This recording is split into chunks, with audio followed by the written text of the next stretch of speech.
What? Louder, okay. Okay, so it was Today, Only Yesterday is the name of the mural. And I felt so honored to be able to do this because this school was really central for me. College was interesting, but I never graduated. I had to go back and get an honorary degree about 30 years after they kicked me out, telling me to never come back. But the high school really shaped me as a grown-up in ways that made me very grateful that I could come back and do something about it. So first, forgive me because I came back late last night from a 4-day trip that is still going on in the movie screen inside my head. Before I left, I put together a bunch of slides. Now I'm trying to figure out what that dude had in mind when he put them in this order. So we'll see how it works out. But one of the central things for me had to do with, this was a school that taught comics. That's, I think, still virtually singular. And that, to me, made it like the only place I wanted to be, having been obsessed by comics. And when making the mural, I had to work through my own discipline in order to see what I could make as a kind of gift for the school that had been a gift to me. And I think one of the things in comics, and I'm sure I'll be saying this again with slides, is comics are time turned into space, right? Like, it's whatever sheet music is to music, a comic is to moving through time, like as if it was a movie. And you get to see the frame before, the frame after out of the sides of your vision, so you're always able to look backward and forward. And to me, that means that 3 panels is the essential unit of a comic strip that has a past, a present, and a future. So yesterday is wait, which is where? Yes, yesterday is labeled, tomorrow is labeled, and today is what exists in that oscillation between yesterday and tomorrow. And part of it is transparent, part of it is translucent, part of it is opaque, but it means as you look upstairs, you can see somebody walking back and forth, like somebody you'd rather be with than who you're next to at lunch or whatever. So let me take you through this as best I can with whichever glasses work better. Okay, so I used to say that well, I should maybe point out over here, there's the 4 muses, the inspiration, perspiration, craft, and self-doubt, all of which are an important part of developing a vocation as an artist at the High School of Art and Design and elsewhere. And in terms of inspiration, I would say that everything I know, I learned from comics. They were my window into the world from the time they were imprinted on me as a pre-literate 5-year-old. So I learned to read from Batman, trying to find out if he was a good guy or a bad guy, and I figured if I could just interpret the squiggles and the balloons above his head, maybe I'd figure it out. I think there are certain artists, including Neil Adams, who's elsewhere in the building right now, and maybe Frank Miller, who are still trying to figure out if he was a good guy or a bad guy. But I moved on to learn about sex from Archie. Not from Riverdale, it was a different century. But I did learn from feminism from Little Lulu. And economics, just like the swamp creatures in our government, from Uncle Scrooge. Philosophy from Peanuts. Politics from the underappreciated these days Pogo. And ethics, aesthetics, and everything else from Mad Magazine. But it's not true, if I go back into my yesterdays, that I learned everything from comics. I learned a lot from art and design as well. Starting with learning how to take a subway from Rego Park to Manhattan. You know, it was the escape route. It was all of a sudden being allowed into a real world. And even though, if any of you walked past the now what would have been derelict building on 57th Street, but is this massive condo on the corner of 57th and 2nd. The old high school, to me, looked so modern. You know, it looked like an office building. It had escalators, and they didn't work. It was just like the future. And ultimately, that high school was a passport into the world I was trying to be in. It was a few blocks from the MoMA. It was even more important, just a few blocks from the offices of Mad Magazine, where I made my kind of pest of myself for a while, and as a kid was actually allowed to wander amongst the giants. That school taught the basic elements that the muses were trying to give us, you know, like the inspiration. They did do that. I don't know how it works now, but I was being shown other works of art and how to look at them, and even disciplines that I wasn't as interested in at the time was part of your education at this high school. So for me, there are these icons that are on the translucent blue glass for illustration, cartooning, fashion, painting, architecture, and so on. And for me, the guild shields, the emblems, were applying the kind of thinking I was learning to do at the school, which is one of the things that one was taught, and it was a class I resisted actually, was called advertising art, which to me is a kind of an oxymoron, but maybe it's just an accurate definition. I'm not sure. In any case, in order for that to happen, you really have to learn this thing called visual communication, right? And one of the assignments that really stayed with me when I was a student in that class was, okay, PBS is going to have a TV show called Creative America. Make the poster for the subway. And everybody in class had to do it and had to show the rough sketches. And I knew I had a vocation to become a madman as opposed to a man who worked at Mad Magazine when I was told, that's a lot of ideas, that's really good, you know, because to me it was obvious that in this kind of thinking that you have to learn, and I'm sure from having just talked to a parent at the school about assignments his son is getting, that you're really learning, okay, creative and America, good, creative. What's creative? Like a sculptor would be creative, a palette, a brush. You can come up with 30, 40, or 50 icons that would relate to the word creative, and then how do you connect that to America? Is it Uncle Sam with a palette and brush? Is it the Statue of Liberty? Is it an eagle? But one can make a recombinant, the visual equivalent of that language, and that visual writing is my discipline. That's what comics really are for me. Okay, so it was today, only yesterday, so forgive me, it's an excuse for me to go into my yesterday. This was 1965 when I was graduating. Now, the High School of Art and Design was started as the School of Industrial Art in 1936, it turns out, which is about the same time comic books started, in 1933, and in 1938, Superman, which sort of changed what comics were for a couple of generations or more. And the thing about this school was, it was a vocational school. It grew up in the 1930s. It was part of the WPA work product, the learning a skill that included other high schools that at the time were teaching things like auto and refrigerator repair, you know?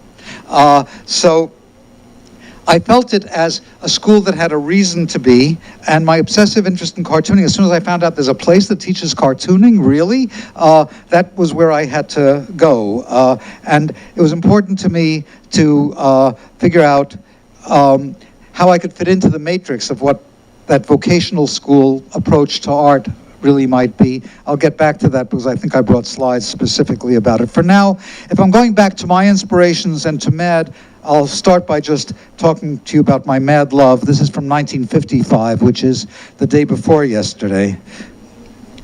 I saw her as soon as I walked into the store. It was love at first sight. In all my 7 years, I had never seen anything like her. She was tiny, even smaller than my 5-foot-tall mom. She was about an inch high. She was a paperback cover girl, and she smelled of the illicit. I couldn't keep my hands off her. I knew my mother wouldn't approve, but I wanted her badly. I want this, Mommy. Absolutely not. She looked a bit like the Mona Lisa and a bit like those Picasso women I would learn to love years later. But she was the meatball and spaghetti version. She was postmodernism avant la lettre. She was beautiful. MAD warped a generation in the bland American 1950s. It was saying something new. It was saying the media, the whole damn adult world is lying to you, and we here at MAD are part of the media. I want it, I need this. Okay. Just don't tell Daddy I spent my grocery money on it. I studied MAD the way some kids studied the Talmud. Blankety blank for Schlugener kid. So the thing about this is, this was like nothing else. It was like casting a mirror back onto the world that was giving you all of the information in America, the world of advertising, promotion, and official lies and real fake news. And MAD was basically looking back at that in ways that shaped me, so much so that there were 3 times where I got in jeopardy in the school and almost got kicked out forever, and one of them was inadvertent. They had brought in a bunch of advertising agency people to talk to the assembly, and it was a very convincing talk about how much money you could. It was basically Mad Men avant la lettre with 3 specimens of Don Draper in the room, and talking about how great advertising was as a career. And I had just read a book by a guy named Vance Packard, I think, called, I think that's the right author, but I may be confusing it, called,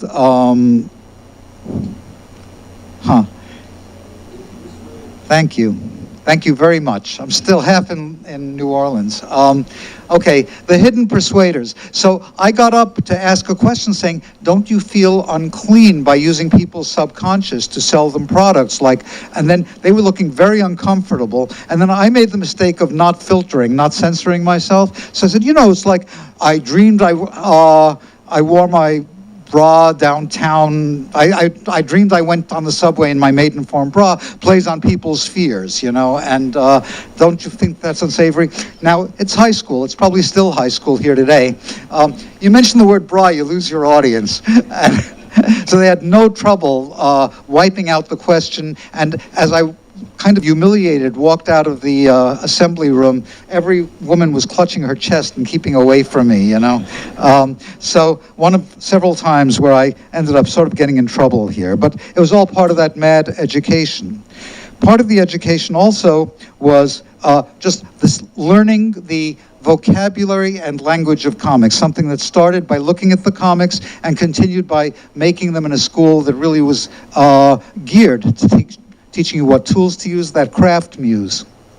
So, okay, a somewhat related incident to the one about MAD. 5 years later, clinched my future, and my father's dream that I would become a doctor or at least a dentist was smashed. I gotta have this, Mommy, I gotta. $1, first a magic book, then ventriloquism, and now this. Save your allowance if you want it.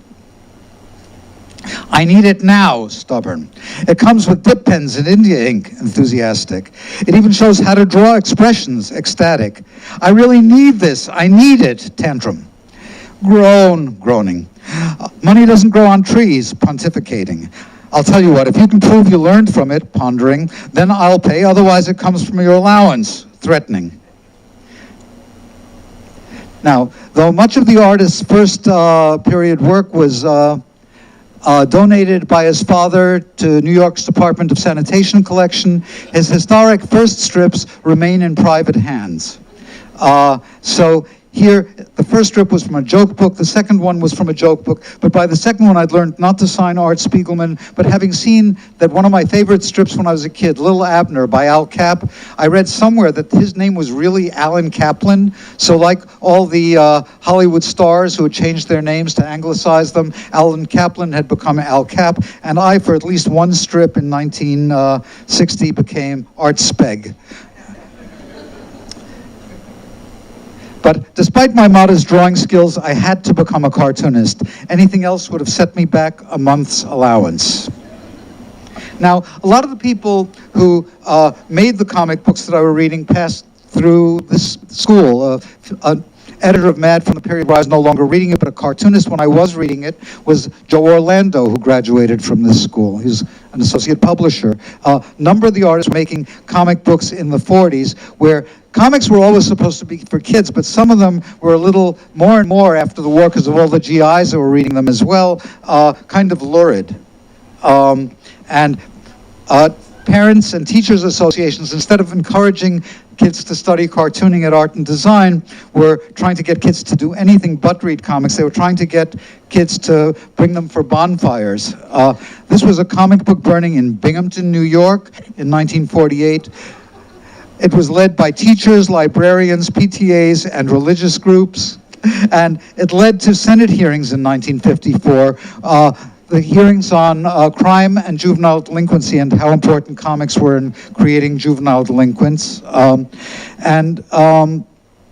Well, at that time, the Senate was considered a relatively reputable institution, and they didn't try to censor the comics, but they did kind of pressure the comic book publishers to join a self-enforcing code. If you ever see old comic books, they have a little seal in the upper right-hand corner to tell you that good must always triumph over evil, divorce must always be treated negatively, and on and on. So that was the result of this. By the time I was in high school, comic books had been cleaned up almost out of existence, but there were fields that you could still aspire to. Gag cartooning, newspaper comics. Like at the time I was in school, the height of cartooning was this kind of less is more drawing of Charles Schulz, telling his stories in 4 beats. I don't go into that store anymore. I used to buy all my comic books there. Every time I'd buy a comic book, the man would say, "Gonna do some heavy reading tonight, eh?" I don't go into that store anymore.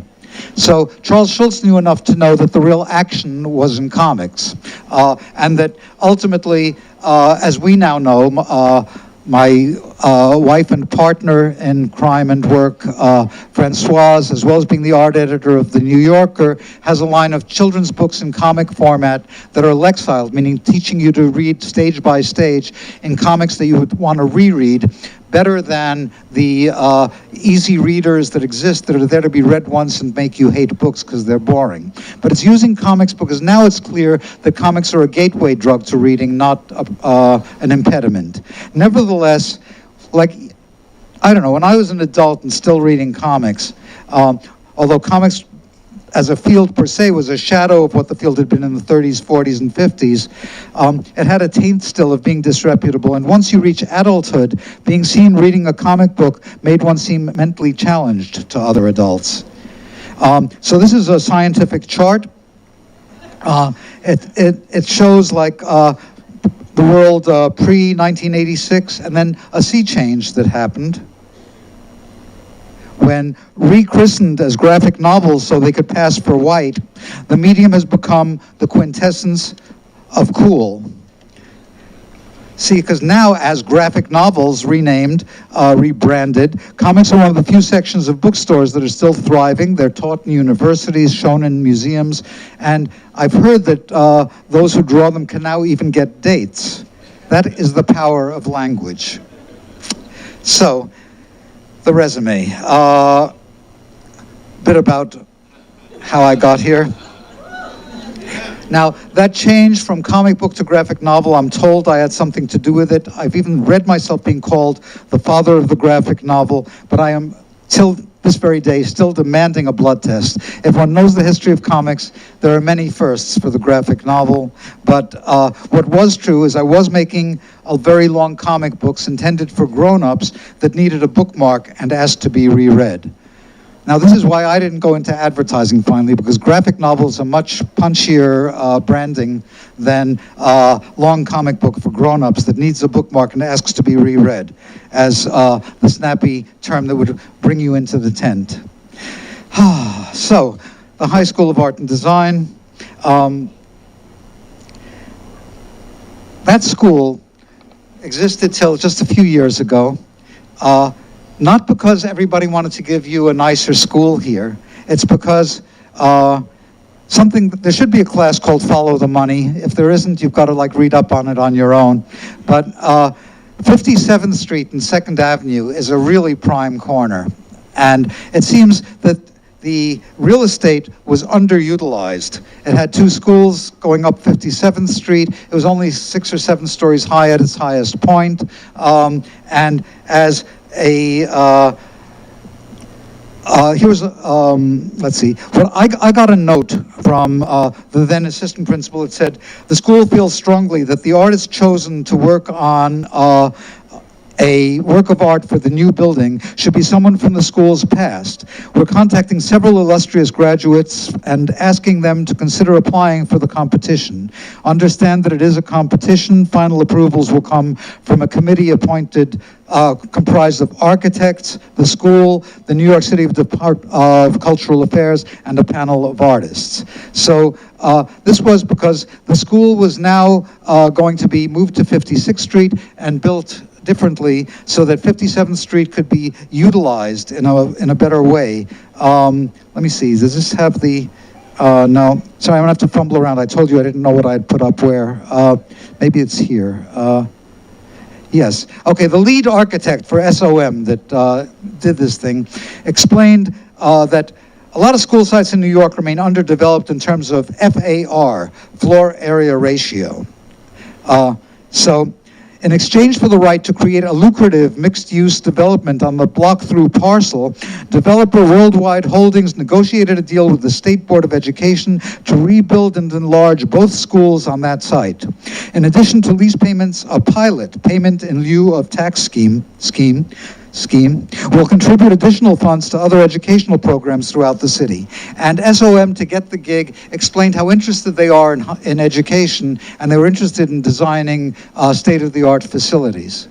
So when I was first invited to do this, there was a presentation of what the school could be like. This was false front put up on the 56th Street entrance to show you what it might be. And there were real plans. You know, this was, I don't know what it looks like compared to this to you now, but this was the front of the building as prepared before. On the left, on the lower left, there's the colors of the mixed commercial and residential use, which is white and tan, and then the school and the other school beneath it in red and blue. And, well, in order to try to get this thing, it said something about competing. One had to make a proposal, and by March, having been invited in, I think in June, I was pretty far along in figuring out what I wanted to do, and I had to make a booklet to show what it was, and I'd learned quite a bit about what was possible and what was less possible. In a school, there was the incredible shrinking room. Everything kept moving around as the reality of the giant building going up next door and state-of-the-art education. We don't need marble, we could use concrete.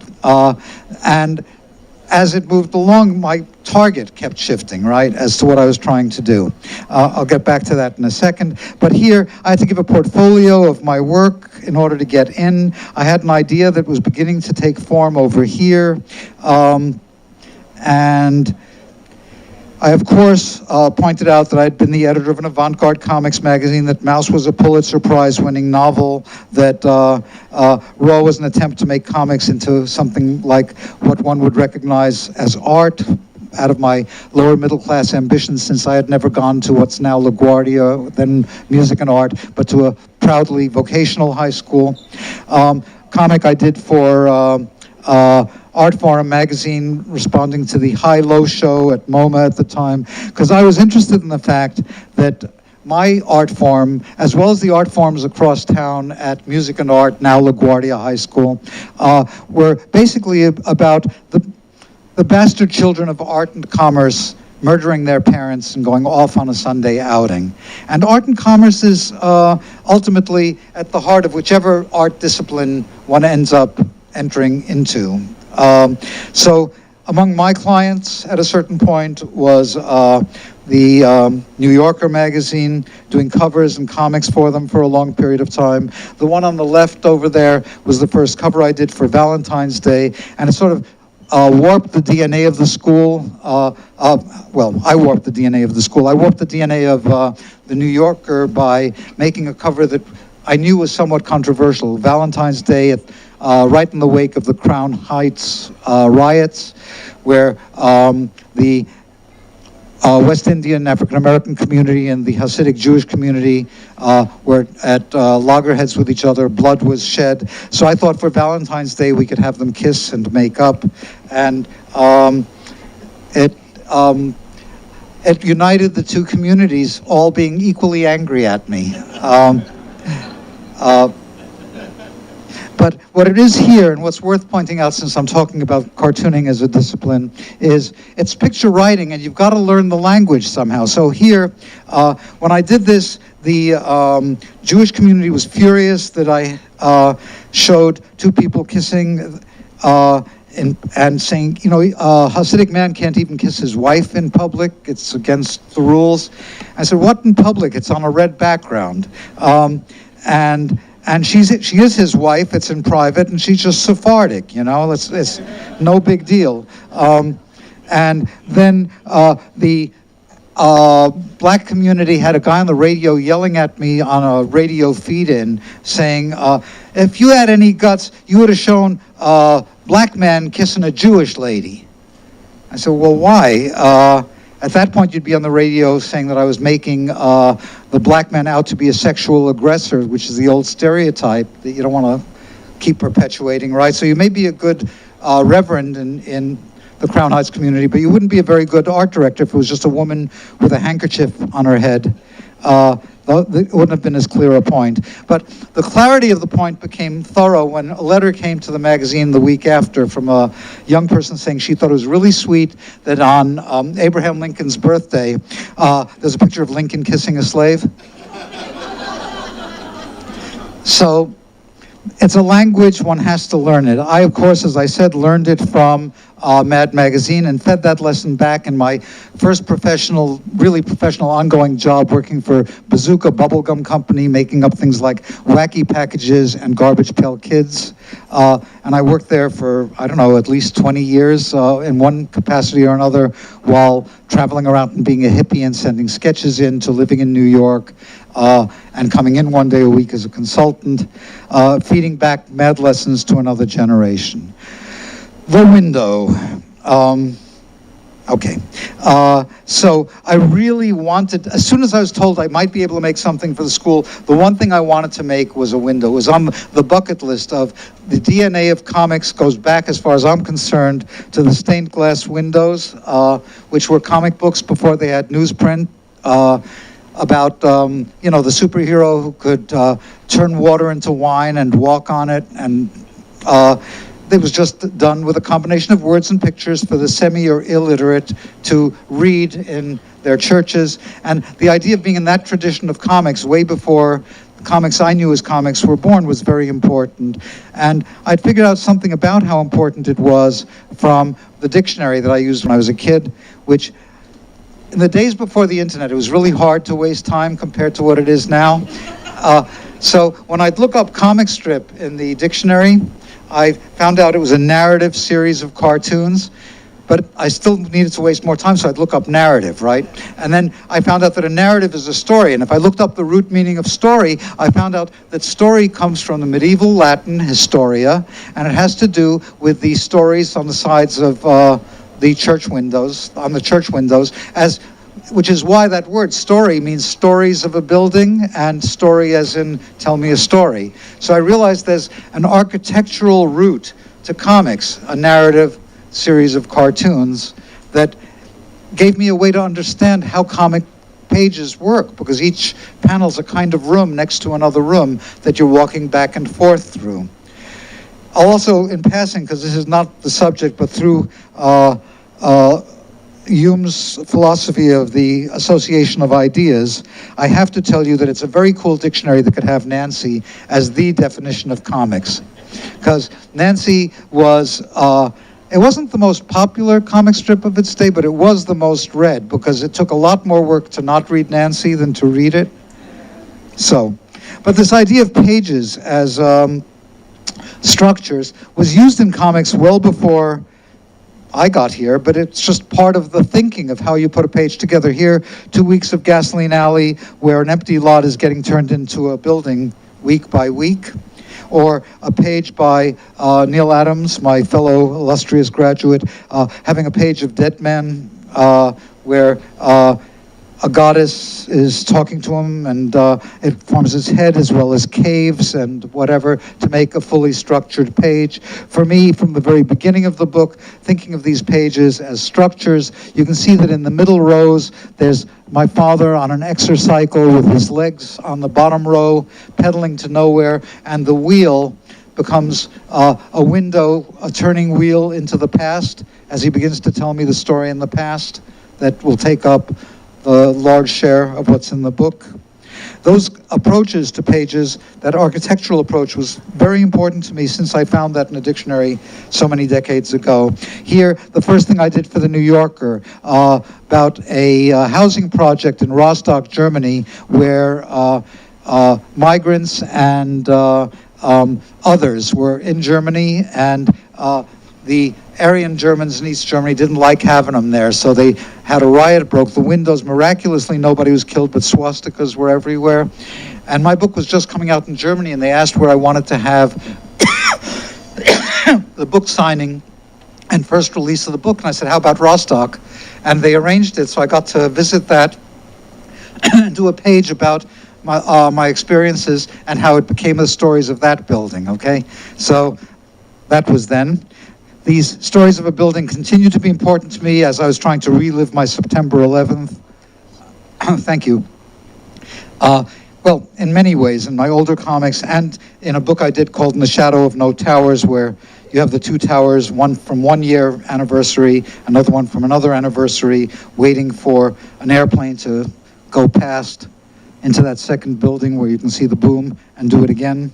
But in any case, those pages as structures were built into the idea of how I could think through a story as complex as Mouse. And it all had to do with turning time into space. The page on the left was a rejected by me page of Mouse, which is the way I like rejection to work. And it just goes down to time flies, as opposed to starting the chapter with just time flies on the top and then casting a look backward before moving forward again in my book, in a page where art is sitting on a pile of bodies, and if you can see it, the page is structured with a broken swastika. I don't have a laser pointer, but it's sort of going up like that, and like that, and like that, and that's sort of gripping the page subliminally and holding it together. So one way or another, that idea of the page as a single unit as well as time was important, and the idea of time as space was important. Here are two lithographs that I made. The one on the left, one of four, which I've been calling The Past Hangs Over the Future, is me with my then, I don't know, baby daughter. She's an adult in the room right now, functioning happily as an editor for Paris Review. But then The Past Hangs Over the Future, that picture of the hanging mice that's a memorable set of moments in Mao's, on top of our otherwise benign bottom half of the picture, dividing that one space into two times. And another lithograph called Crossroads, using that swastika again, connecting into, let's say that the present is the central picture, my parents trying to figure out where to go to not get nabbed, and above left, swipe from Doré pasted in, from the Bible, picture of the wandering Jew with a mouse head pasted on him, and below, me and my two kids wandering toward a taxi cab. You can tell it's the past, it's not an Uber. Okay. So, voila, the poor man's Bible, which I told you about, and the window. So, when I was doing Raw Magazine, a comics magazine that changed its subtitle every issue, but the graphic magazine of abstract depressionism was one. It was a place to show international comics artists who were ambitious toward what comics could actually be. And I had a friend I'd been in correspondence with, only who lived in Holland, that I met as we were starting Raw with Francoise when we went there to meet him in Amsterdam, who did the cover of the second Raw of A Comic Book Factory. He was the one who revitalized and revived the clear line style of Tintin, of Hergé, and became a national treasure in Holland. He designed postage stamps, and in America by his comics work and his covers for The New Yorker and so on. But what he did that I really envied was he had a background in industrial design and a strong interest in architecture, and he made a lot of stained glass windows in office buildings, public buildings, and private homes in Holland, including, I think this was a Justice building over here. And these were real stained glass windows with real craftsmen using the leading between the fragments of glass, arranging it so that the light would shine in and give you the illumination. And then from below, you could see the reflections outside of when it was illuminated inside. That's what glass can do. And that's what without thinking, that's what I was aiming at, even though I knew nothing about the craft and figured I could tap my friend Joost to help me out if I actually got the gig of finding out who to do it with and how to do it. But the thing about this window of opportunity that opened to allow me to do this project for this school was windows opening into others slamming shut. At first, when I looked at the maquette, the mock-up for what the building was going to be, I figured, wow, that's a lot of window space I could use, thereby kind of blocking out light, but putting lots of comics all over the front of the building to look at. But of course, you'd only see dark windows, like when you're outside a church and the illumination is indoors. I hadn't thought about that, but when I got to understand what a stained glass window really was, I thought at least I could have an emblem on the outside of the building, which is now typed that you can see through the library into the ground floor, I believe. And I wanted two things. I wanted to use a mannequin as the figure representing the school, and that stayed throughout the entire project, because then you don't have to get involved in, is it a black man kissing a Jewish lady? Is it a Jewish man kissing a black lady? Is it Hispanic? These are all people in a school learning how to make what they make. And I like the idea of using a very cleaned up kind of graffiti, which at the time was still a blight rather than an asset, considered a new genre of painting. So I like this idea, and I was sure that the school would object to it. So in my proposal, I said, if you force me, I can wimp out and just have him painting it, because we were at the cusp of that kind of art being invited into the school. In any case, they didn't want any of that. And the main thing, though, for me was, they did use the graffiti in a way in the signage that is out in front of the school now. It's at least as complicated a form of letter shapes as one might have in wild style. So the real plum of this was the planned cafeteria. To me, it was an ideal place to have a work, because it's the heart of any school when there's a cafeteria. It's where not only do you do your homework and eat lunch and learn how to mate with other people, there's room and time to like daydream even sometimes. And so the idea of this wall represented in the architectural plan in orange that went from one end of the cafeteria to the other, and I believe it was a little longer than this, and that all could become my glass window, that was really real estate worth having. And I was even then able to go around. So this thing, which ended up being about 50 feet, would have been about 75 or 80 feet, including the return, if I had what was first offered. But everything kept shifting as the economics of making this building changed. And the result was, not only did it change, it was threatened with being wiped out. At a certain point, the architects decided, we can't really afford to give a two-story high area for a lunchroom. Let's just make it 2 floors with different things happening on it, you know? And fortunately for me, there was a young architect who really liked my work and liked my project, and he said, well, let's just make it smaller and have some kind of, I don't know what you'd call it, mezzanine, atrium area where the window could be. So it got smaller.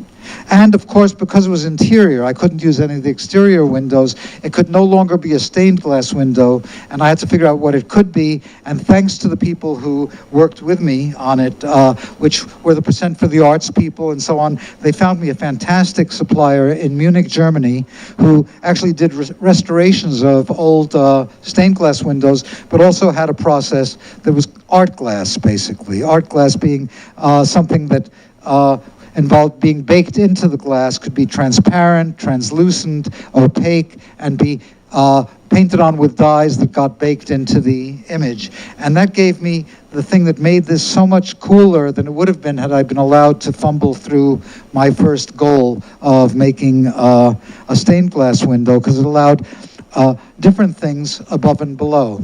If you go upstairs, you'll see, and in fact, I'll show you as part of this once-in-a-lifetime kind of tour. I'll show you some of the Easter eggs that are embedded upstairs that you can't see from down here.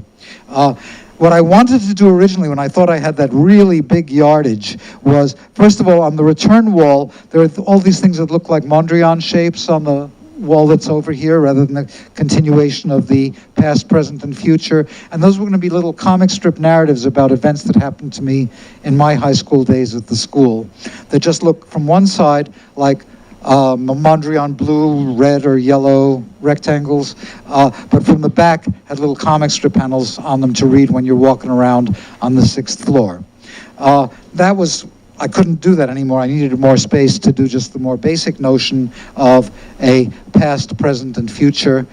And then the big one, I really thought I'd also be able to mount life-size mannequins at one end and at the other end of the window. You can sort of see it, on the left of that, there's a life-size mannequin with a diaper with that spiral above his head, and on the right, the spiral is black and the mannequin is charred by time and burned.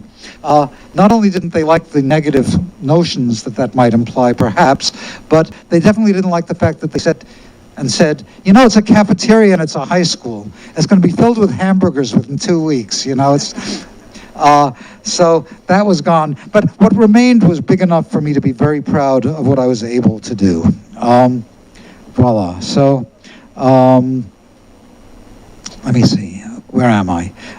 My window. One thing that was really important to me was there was a basic gag, because I was trying to make something that could communicate easily of, there's the past and the kid's scrawling in a book, and there's the future where this artist with a phallic crayon stuck into his forehead is projecting that same crude figure out into space in a virtual reality form, which seemed further away back in 2012 when the window was installed than now, because it's always a shift between yesterday and tomorrow. One of the problems I had was finding I really wanted to hand spray that part of the window, because it's very hard to get a good, truly fluorescent green that can get baked into glass. That was the best they could afford for me.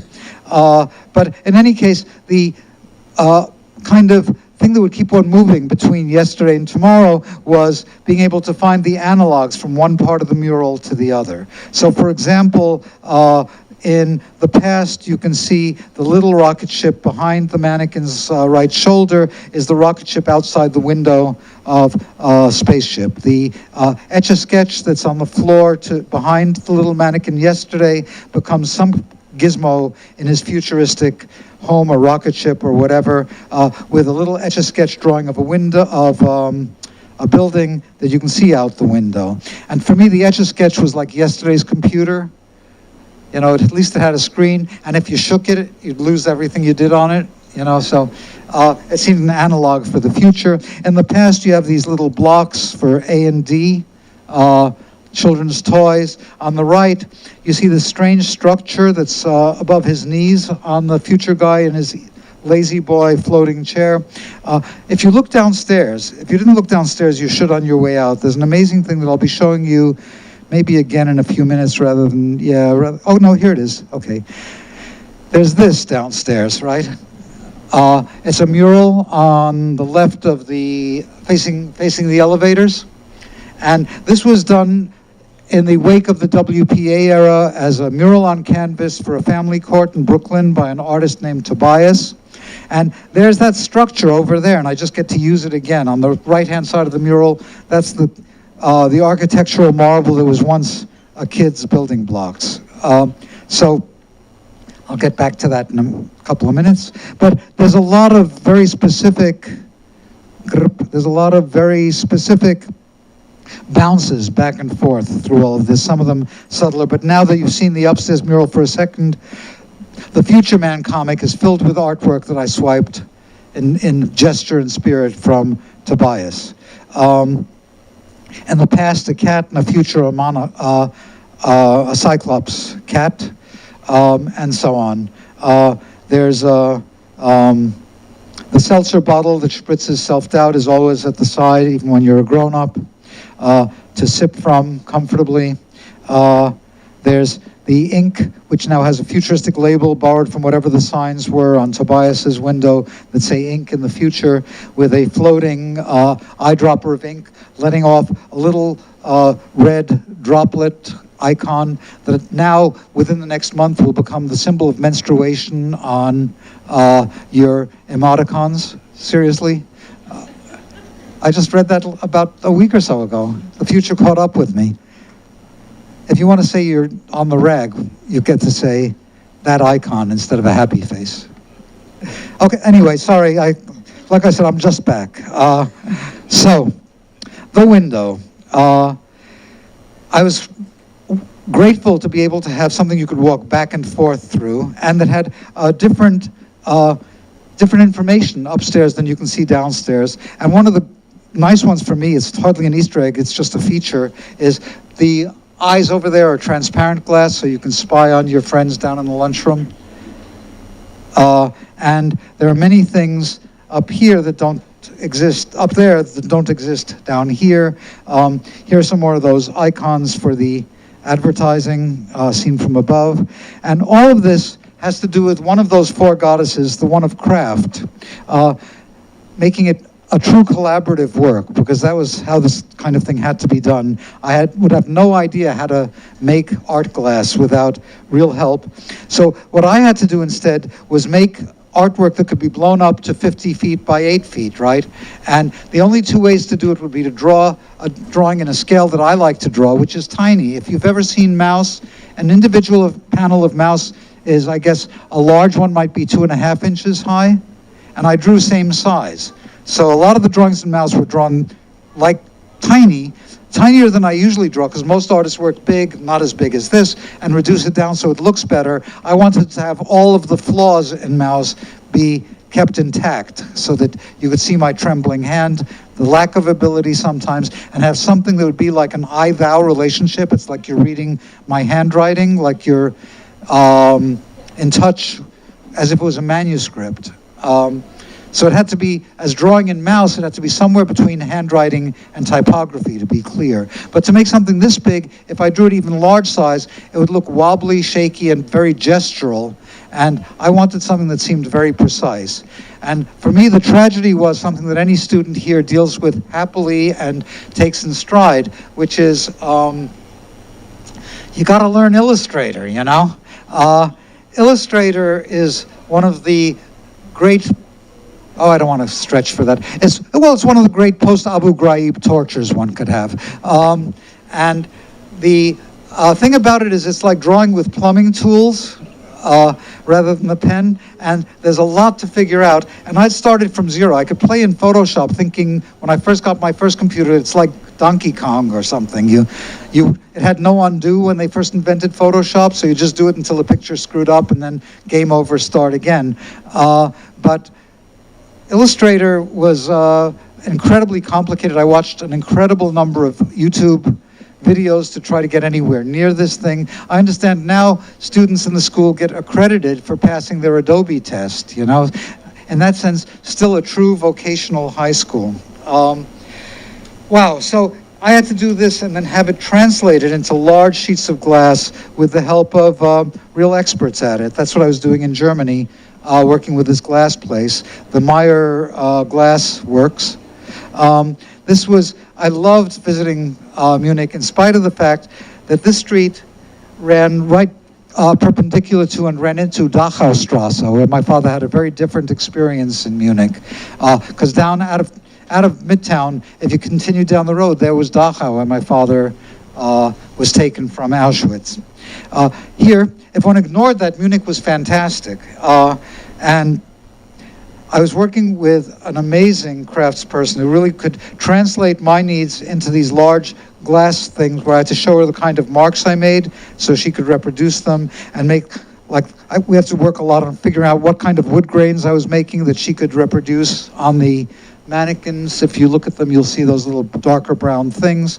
So Giselle was great. And here is it before it's painted. It's two sides of glass. One is just black line etched glass. The other one is the same thing, more or less, let's call it silk screened on the back so that the black holding line would be present for both sides. Phew. And when we talk about, I mentioned now a number of times as I have about art and commerce. Basically, comics was the bastard children of art and commerce who murder their parents and go off on a Sunday outing. But the school was built on what was called, first, this was a magazine from 1957 that's still around. It was called Commercial Arts. This was the first issue, the Journal of Commercial Art. It then changed its name for many decades to the Journal of Communication Arts. And now I think it's called the Magazine of Computer Arts, maybe. It changed the C again, trying to keep up with the times. But in any case, communication arts is really interesting to me because it's the difference between art forum and communication arts. It's the difference between LaGuardia High School, which has a more academic thrust, a fine art thrust, a different class bias than the School of Commercial Art, which was seen as a curse, right? If you're an artist, you don't think of yourself as working for a client, although you certainly are of one kind or another, whether it's a gallery or a rich person who wants something for their home or a building that wants something in their lobby or whatever. That's the client for Art Forum. Now in this school, what's interesting is there was a client. The client was the Board of Education, Percent for the Arts, SOM, architecture firm, and so on. And true artists found communication, I believe, a kind of dirty word. Like the idea of the artiste is someone you commune with. You have to enter into and find the work on your own. And if you're communicating to them, that's not, that's an outer directed activity rather than an inner directed expression of self that might have a high form in, say, Jackson Pollock's body being the brush that makes the art, right? It's about that occasion. Here, there's an artist's work. This guy's named Richard Serra, and my experiences of public art included his tilted arc down by City Hall in what's it, Foley Square. This was a 12-foot high, 120-foot long, rusted bit of metal that cut through a large plaza and obstructed the view, interfered with the kids who would splash around in the fountain pool on the right-hand side of that left-hand picture, where the parents could watch them from anywhere, have lunch underneath it. The neighborhood, for the most part, hated it, although many of the artists who lived in Tribeca and Soho were fine with this thing. But this large sheet of rusted metal caused so much consternation and so many protests that it was actually removed and led to a $30 million lawsuit between the artist who said, I don't care if they like it or not, this is my art. And it was site-specific. You can't just take it and put it somewhere else. After a $30 million lawsuit, the judge agreed with the neighborhood that it was an obstruction for the other uses of the neighborhood and whatever other reasons. So it's been in storage ever since. But this was a kind of public art that was asking for something confrontational with people, where you're living in an ugly, aggressive city, confront a rusted piece of metal that's sharp, large, and long. I was interested in one piece by Serra that I found out when I was researching him, which was a piece that's in San Francisco. It's made of rusted steel, 60 feet tall, and I found it because of looking for something else. It seemed that this piece was called Charlie Brown. So I spent a lot of time trying to understand the relationship between this and the shape of Charlie Brown's head, or of Peanuts as a comic strip, but it's not that. Naming the sculpture, I found out by reading an article about it, was Serra saying, I'm standing there with the client. It was the morning that Charles Schultz had died, and everybody had just read about it in the paper, and he's from the Bay Area, he's from Petaluma. I grew up in San Francisco, and I said to the client, hey, what do you think? What if we call it Charlie Brown? And he said, oh yeah, too bad about Charlie. He said, too bad about Charlie Brown. I said, no, the piece. Should we name it Charlie Brown? Yeah, why not? And that was it. But it was just the propitious moment to give the piece a name, kind of as an homage to somebody that all of us grew up with and have an enormous affection for. And it seemed as if I were ever going to do something like that, I would do it then, and I did. It was a very spontaneous thing. I certainly didn't think I was building a work of art called Charlie Brown. And if the work brings a smile to your face and it's hard to put down something called Charlie Brown, I'll accept that. I just think it's an interesting oscillation between what it means to be an artist, where, I have a lot of friends who are writers, novelists, and they don't think communication is a bad word. It has to do with the visual arts, usually. There are branches of writing where it's as opaque as one could want, and you have to commune with the writer to understand meaning to a degree, but it's very specific to the visual arts. But in contrast to those things, I want to show you a piece I've admired for years, which is Tom Otterness's little sculptures that are all over the city, but very specifically, if any of you go by the 14th Street and 8th Avenue E-train, there are these little guys everywhere made of bronze. And they're hidden, and you can wander and find them. So this was another public artwork made for the city of New York.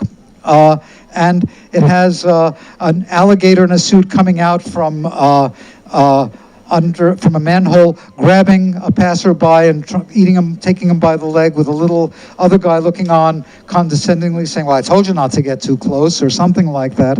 And it's just one more story in this area called Underground New York.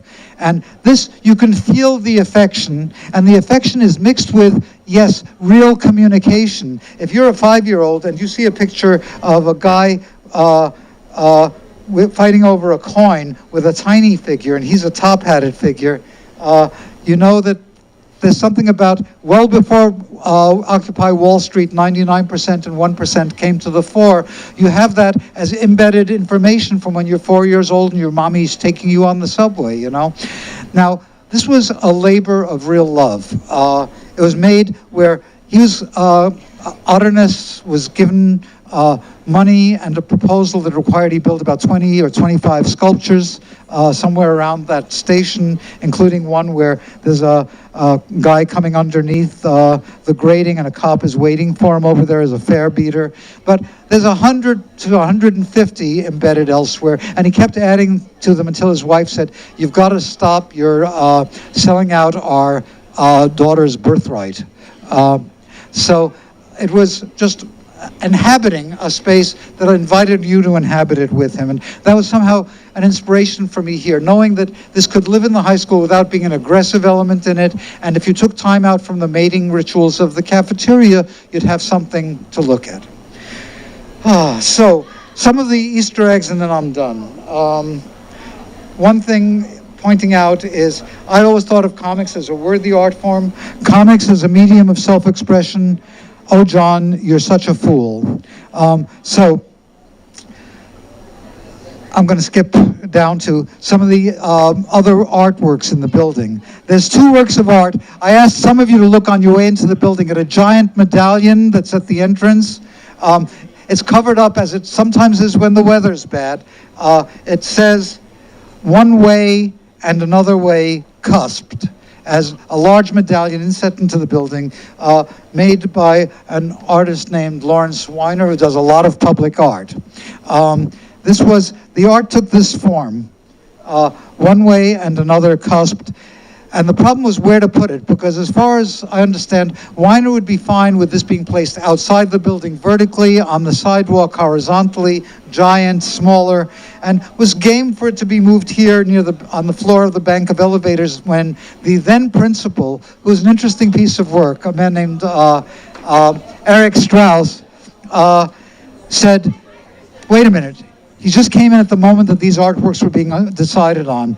The window thing, that's okay, but what is this one way and another cusped? What is that about? And he said, well, it's a work of art by Lawrence Weiner. It does a lot of public buildings. He says, I don't want that here.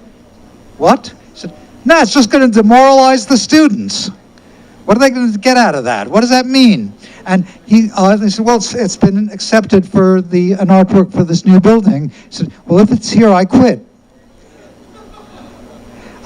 Like, there's many ways in which he was impossible, but that particular way of being impossible, I salute. So one of the things that he did that was so cool was they had to bargain with him about where it'd be allowed to be put. And he agreed to the bank of elevators, figuring the only time kids would see it is when they were standing and waiting for the elevator on it. So it wouldn't be part of the Zen koan of trying to solve what it meant, which is part of this communing with the artist's meanings, perhaps. But the thing for me that was interesting is it wasn't originally going to be part of this Percent for the Arts program. It's just supposed to be by the majority of the Board of Education, teachers, the artists who were put on the panel, and the architects who would get the prize of making an artwork in the school that represented 1% of the arts. And the architect really wanted Lawrence Weiner's work here. or Wiener, I'm not sure how he pronounces it.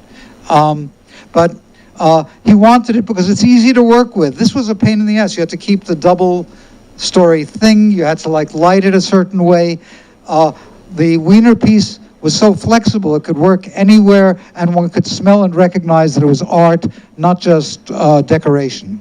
So I felt I should give an homage to this piece that nudged me out because the architect managed to find new funds to help it get made. So if you see in the little rectangles up here, there's a little red horizontal set of squares there, and at the other end as well at the top. If you look on the one on the upper left, it says one way, and the other one says another way, cusped. So if you hadn't figured it out because it was covered by carpet or people waiting for the elevator, you could try to figure it out as you're being steered away from my work by two arrows. Okay, so that's one of the little things that I was calling Easter eggs up on this building. Another thing worth looking at, I think, might be, let me think what I should show you here next. Okay, yes. On the back of the large yellow square, the four squares there, and on the four yellow squares at the end over there, there's a very involved set of pictures. One is from yesterday, which includes, the only reason time is so that something doesn't happen at once, said Albert Einstein. So to root you in yesterday for that moment, I had to make what I was calling a grad grid, a way of seeing various illustrious graduates over the years. And of course, there's way too many. So at the end, it says, I don't know if anybody can read it from there, or one moment. I had a foolproof workaround for this. Sorry to not be prepared, where I could read things on the window. I will tell you that one of the first illustrious graduates was a ventriloquist named Paul Winchell. And another illustrious graduate 2 or 3 years later was a woman, one of the rare women who worked in comics. She was a colorist and inker named Violet Phillips, Violet Barkley. Sorry, give me a sec here.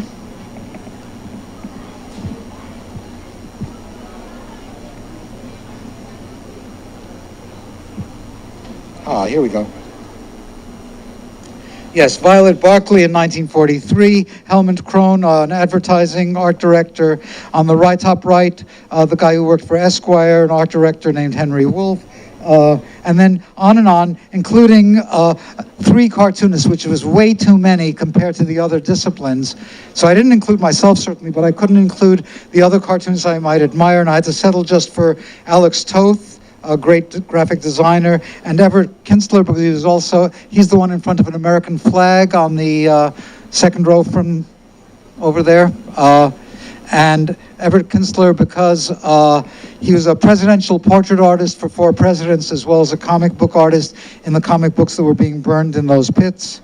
And others, including over here if you can see on the second row on the right, there's a man holding up a certificate of attendance wearing 3D glasses. It's my friend and mentor, Ken Jacobs, who attended the school but never graduated, and became the head of the cinema department at the university that I went to for a while that kicked me out, Harper College in Binghamton, New York, where, although he never finished high school, he got to be a professor. And his grandmother, when he brought home the certificate of attendance that said he had been there for a while, she proudly hung it in her shtetl apartment ever after. Okay, the Kuchar brothers are portrayed on the 3rd row down, second from the left. Harvey Fierstein in pink on the right, and so on, with, at the end, it's saying, 1936 to today, way too many notables to note, continued on next building. So, what? Tony Bennett, yes, one of the great, there's really quite a few. There's also Eva Hess, who belonged at the other high school, music and art perhaps, was a graduate here. Calvin Klein was a graduate. Lorna Simpson, Mark Jacobs, and so on. But, you know, what was much harder than this was the grad grid of the future. That was hard because you can research the past. It's really hard to research the future. So I wanted to have a corresponding grid. So I had things like the quote for tomorrow that runs, oh, I should show it to you, tomorrow. There's tomorrow. The little white on black type that runs underneath it says, prediction is very difficult, especially about the future. Niels Bohr, nuclear physicist. Now, what I ended up deciding to do for the future is I didn't know if I could get the likenesses, so I worked with a childhood toy that I liked called Cootie, where you'd have to build these creatures with little plastic parts based on spins of a dice. And you could build all kinds of combinations of Cootie, and whoever built the Cootie first won. So here, one of the Easter eggs, let's call it, that's there is if there's a very forlorn student who doesn't want to talk to anybody, is asocial and is upstairs, there's two Cooties that are identical, but only two, where the colors and pieces are there. So if you spend a lot of time with the Cooties, then that's available to you as a game one might play. The other thing that was really hard was what the fields of endeavor might be. Like I knew that looking back, there were things like show card design, which is less of a field now than it used to be. But here I had to make up occupations, and that included, on the upper left, a narrative graphisticator, then a tipping pointillist, a virtual realtor, an architect. An architect, yeah, okay. Then a advertising avatarist, a cyborganist, a meat sculptor, a landfill librarian, an Armageddonist, an intestinal tract writer, a nuclear wastrel, a flea marketer, a fallopian tuba player, a wine taster, W-H-I-N-E, a gadfly swatter, a war aesthete, a thought show host, a virus marketer, and a graphic novelist. So those were some. Now the names, which are all anagrams, if you, I don't even know what to call it. If you look at the names and ignore the spaces between the letters, you'll see that everything that looks like a name like Ked Thorpe is actually, one says Ifir Rally War, and then Kedford, or Kedthorpe, turns into If I Really Worked For, which is the beginning of a quotation by the aforementioned Ken Jacobs. But if you go through this upstairs, and it's easy enough, there are things that are hard to do on this window. That's relatively easy. You get rid of all the spaces and make new spaces between all of the names and go through it that way. There are 3 other inspiring quotations about the nature of the future, which of course is fraught and may never happen. But there it is. Okay, the biggest Easter egg that's hidden, and it's how I'll end this, thank you for your forbearance, is the, one moment, is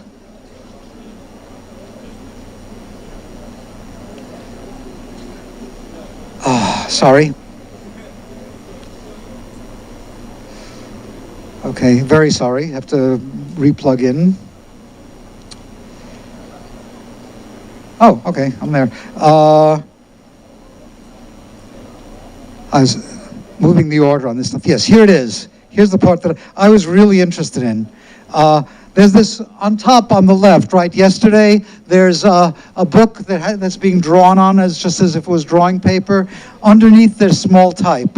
If you could somehow float with a future jetpack up to the height of the window, you'd be able to read that thing. If you could then flip yourself upside down, you could read the prose in a book that's called Spiegelman, The Early Years. And that represents all the stories I couldn't put on the window, or many of the stories that I couldn't put on that return window I was planning as little comic strip sequences are part of this thing. It's rather hard to read it though, because now what you'd have to do is you'd have to go upstairs, get there from behind. It would still be upside down, and wrong reading, because it's right reading from this side. So it's complicated to get there. And so I would like to, for those in the audience, but don't tell anybody else, make them take an iPhone photo, flip it and invert it, and they can read the story for themselves. The early years, pages 152 to 153, ... returned from trying to flirt with Andrea at her table, still astonished that she didn't seem put off by how awkward he always became around her. That came later when they finally had an actual date. Girls were still a mystery deeper than anything Archie Comics had prepared him for. Back at his own lunch table, Rick was guffawing at Tommy, who had spilled soda on the English homework he had to finish by next period, and knowing Spiegelman's feelings about Andrea, to wink at him.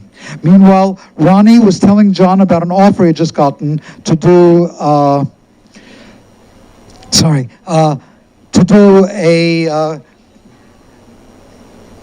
an offer had just gotten to do a unistrip about a black superhero for a Harlem weekly newspaper. No money, but a chance to be published regularly. His career was launched, but he was having trouble scripting the thing. He invited Spiegelman to write it, but he was adamant about not letting Spiegelman sign the work. His name was too conspicuously Jewish to pass unnoticed in that 1964 Black Power moment.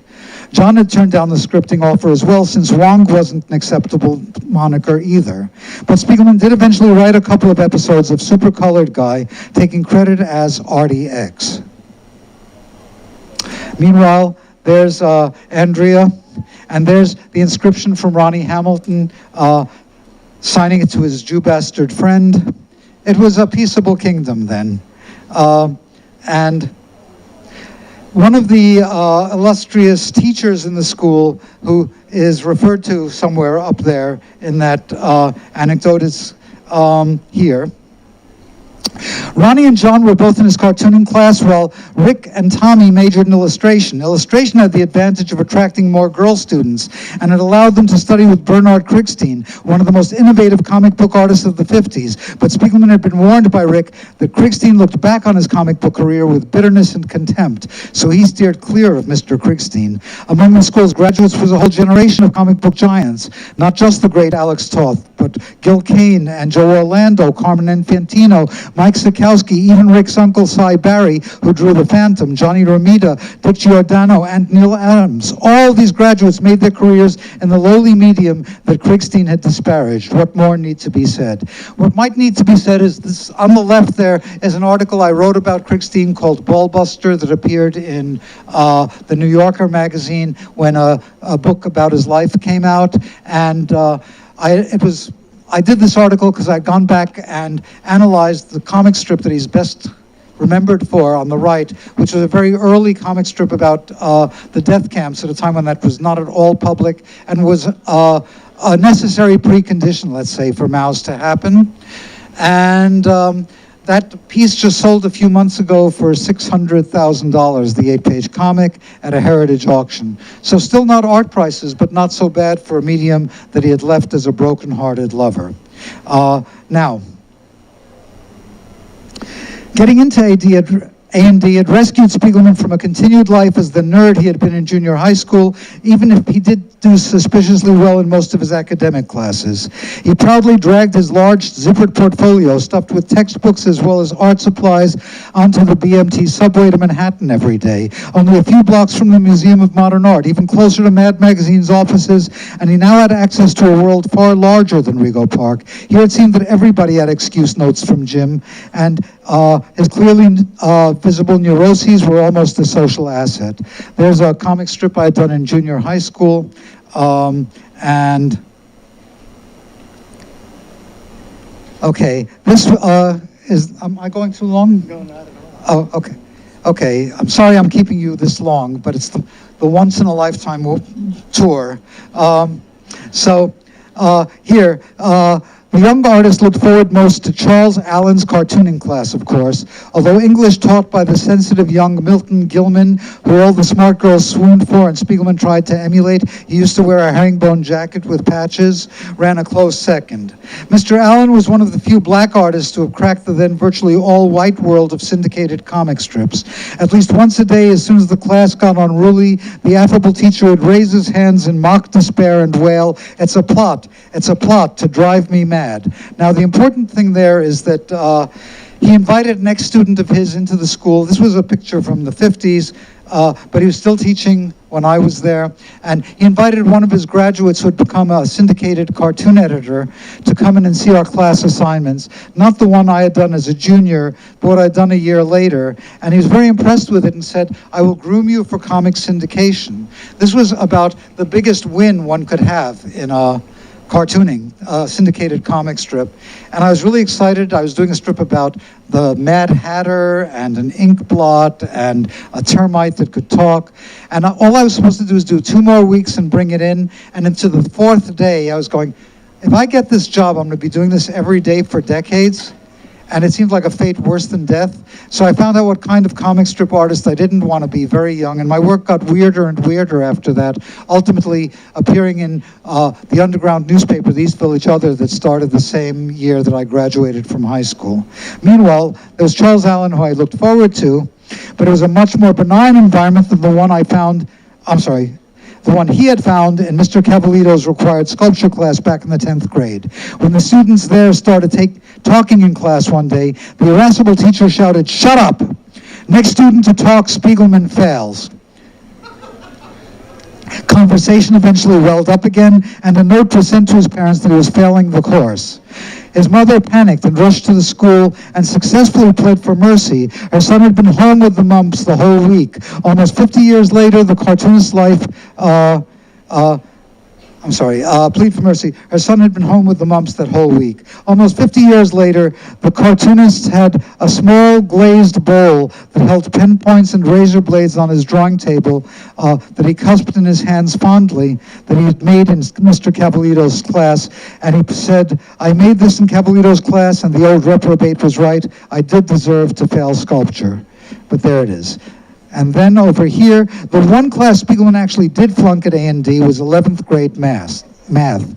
As editor-in-chief of Highlights, the school's newspaper, he had gotten a permanent pass from his beautiful and feisty faculty advisor, Priscilla Farmer. It allowed him to leave the building whenever he wanted on newspaper-related business. Spiegelman just didn't remember ever sitting in a math class. He just briskly walked out of the building to the nearby Horn and Hard Art cafeteria with John Wong, who was also a staff member, or explore Central Park and his co-editor, Marilyn, whose long blonde hair reached way down to her.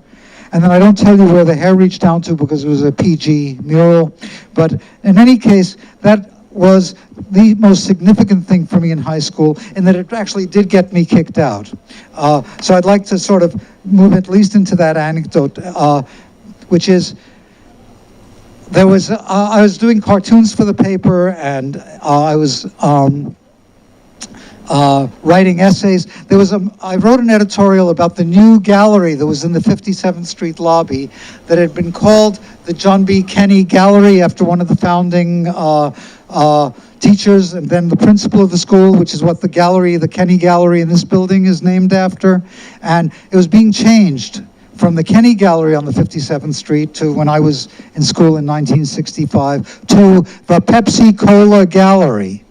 And so I wrote an editorial saying, okay, I know it's a commercial art school, but we're not for sale. And this was disgusting, that we should become a product placement ad. And Mr. Kenney looked at this and said, take that editorial out. We need the money. And so I had to write another editorial and put it in, which I did. But then I went out on school business to bring the flats to the printer, which was about 8 to 12 blocks away, I can't remember. And on the way, I took the old editorial and pasted it back in and got kicked out of the school genuinely.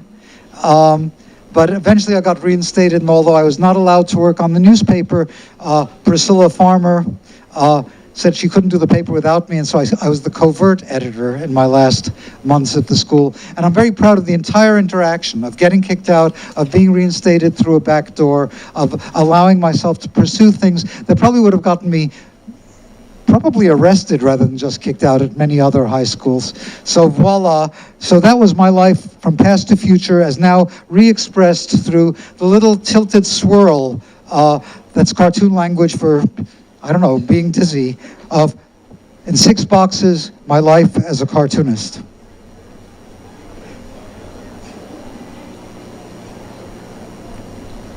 which is about where I'm at the moment, but soon. That's all, folks. It's on the window upstairs in the small boxes. Thank you.